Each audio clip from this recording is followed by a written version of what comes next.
Japo vyama vya upinzani vimepinga kuchaguliwa kwa Suluhu, sheria za Tanzania haziruhusu kupingwa kwa matokeo ya uchaguzi mahakamani kama ilivyo hapa Kenya. Mgombea wa kiti cha rais akitangazwa na Tume Huru ya Taifa ya Uchaguzi kuwa amechaguliwa kuwa rais, hakuna mahakama yoyote itakayokuwa na mamlaka ya kuchunguza kuchaguliwa kwake.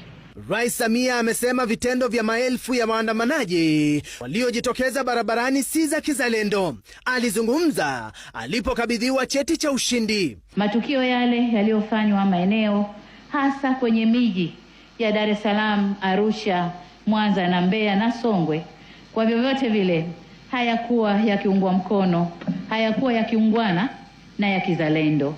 Mzalendo hujenga nchi na sio kubomoa nchi iliyojengwa kwa nguvu na jasho la wananchi. Rais Samia amesema serikali yake itatumia mbinu zote za kiusalama na kuwaonya wale ambao wamezamia uharibifu wa mali na miundo msingi ya umma. Serikali inalaani na kukemea vikali matukio yale.